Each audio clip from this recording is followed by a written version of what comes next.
Ration card থকা প্ৰতিটো পৰিয়াললৈ পৰ্যায়ক্ৰমে অৰুণোদয়। হয়তো আপোনালোকৰ গাঁৱে ভূঞে বা আপোনালোকৰ অঞ্চলত অৰুণোদয়ৰ ফৰ্ম দিয়া আপোনালোকে শুনিছে। তো এইখনেই ফৰ্ম হয়, যোনখন ফৰ্মৰ লগত আপোনাৰ ৰেচন কাৰ্ড, পেন কাৰ্ড, আধাৰ কাৰ্ড, ভোটাৰ ID বা আপোনাৰ বেংক পাছবুক জমা দিব লগা হ'ব পাৰে।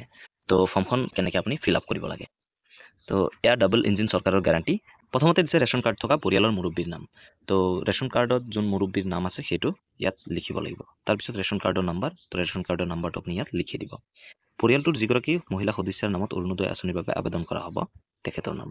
তো যাৰ নামত আপুনি অৰুণোদয় আঁচনি ল'ম বুলি ভাবিছে তেনে ক্ষেত্ৰত সেই মহিলাগৰাকীৰ নামটো ইয়াত দিব লাগে। ইয়াত আছে গাঁও, আপোনাৰ গাঁৱৰ নাম দিব লাগে, ডাকঘৰটো দিব লাগে, পিনক'ডটো দিব লাগে। তাৰপিছত ইয়াত আহিছে বুথৰ নাম আৰু নম্বৰ। তো আপোনাৰ বুথৰ নাম আৰু নম্বৰটো দিব লাগে। তাৰপিছত ইয়াত আহিছে বিধানসভা সমষ্টিৰ নাম, আপোনাৰ যোনটো বিধানসভা সমষ্টি হয় সেইটোৰ নাম ইয়াত দিব লাগে। তাৰপিছত সেইটো বক্সত আপোনাৰ ফোন নম্বৰটো দি দিব লাগে। ইয়াৰ পিছত তলত যেতিয়া যাব আপুনি ইয়াত এটা অপশ্যন দেখা পাব পৰিয়ালৰ মুৰব্বীৰ স্বাক্ষৰ। তো এইখনেই হ'ল অৰুণোদয় আঁচনিৰ ফৰ্ম, যিটো আপোনালোকৰ অঞ্চলত এতিয়া বৰ্তমান দি আছে। তো এতিয়া মই ক'ম যে এইটো সঁচা অৰ্থত অৰুণোদয়ৰ ফৰ্ম হয়নে। যিহেতু এই চেনেলটো বহুত বিশ্বাসৰ চেনেল, সেইকাৰণে মই আপোনালোকক এটা বস্তু দেখুৱাওঁ যে ইয়াত আপুনি চাব পাৰে অৰ্থ সামাজিক জৰীপ, জৰীপ 1। জৰীপ মানে ইংলিছত যাক কোৱা হয় ছাৰ্ভে। তো এইটো এটা ছাৰ্ভে হয় ভাৰতীয় জনতা পাৰ্টিৰ। তো এইখন অৰুণোদয় ফৰ্ম আপোনাৰ অঞ্চলত দিয়া হৈ আছে। ইয়াৰ লগতে আপুনি হয়তো আপোনাৰ ছাপৰ্টিং ডকুমেণ্ট যিবিলাক আছে আপুনি গাঁঠি দিছে।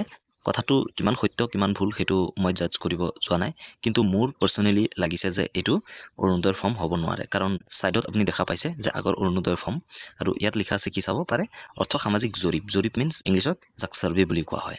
আৰু হয়তো এইটো ফৰ্ম আপোনাৰ চেকলিষ্ট প্ৰিপেৰেশ্যনৰ কাৰণেও হ'ব পাৰে। সেইকাৰণে মই আপোনালোকক গেৰাণ্টি দি ক'ব নোৱাৰোঁ যে এইখন ফৰ্ম নহয় বুলিও, বা আপোনালোকৰ মতামত কি হয় সেইটো আপোনালোকে জনাব। তো এই আগৰ ফৰ্মটোত আপুনি চাব পাৰে ইয়াত কি লিখা আছে যে আবেদন পত্ৰ, কিন্তু ইয়াত কি লিখা আছে জৰীপ। সেয়ে এইটোৰ বিচাৰ মই আপোনালোকৰ ওচৰত দি দিছোঁ। যদি আপোনালোকৰ লাগে যে এইটো ভুল বা মিছা খবৰ, তেনে ক্ষেত্ৰত আপোনালোকে কমেণ্ট ছেকশ্যনত ক'ব। আৰু কাৰ কাৰ অঞ্চলত দি আছে এনেকুৱা ফৰ্ম সেইটো আপোনালোকে কমেণ্ট ছেকশ্যনত জনাব। আৰু যদি শুদ্ধও হয় তাৰ যুক্তিটো আপোনালোকে কমেণ্ট ছেকশ্যনত নিশ্চয়কৈ জনাব। আৰু এই ফৰ্মখন ক'ত পাব? এই ফৰ্মখন আপোনাৰ অঞ্চলে অঞ্চলে থকা যি বিজেপি বুথ কমিটি আছে, বুথ কমিটিৰ প্ৰেচিডেণ্টৰ হাতত এয়া ফৰ্ম আহি পৰিছে। যদি এইটো এটা এপ্লিকেশ্যন ফৰ্ম হ'লহেঁতেন সঁচা অৰ্থত, তেনে ক্ষেত্ৰত মোৰ হিচাপত এইটো পঞ্চায়তৰ থ্ৰু দি আহিলেহেঁতেন আৰু ইয়াত কোনো পাৰ্টিৰ চিম্বল বা পাৰ্টিৰ একো নাম উল্লেখ নাথাকিলেহেঁতেন।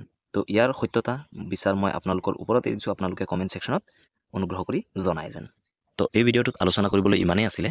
ভিডিঅ'টো যদি ভাল লাগিল প্লিজ লাইক কৰি দিব, চেনেলত নতুন হ'লে ছাবস্ক্ৰাইব কৰি দিব, লগতে বেল আইকনো দবাই দিব।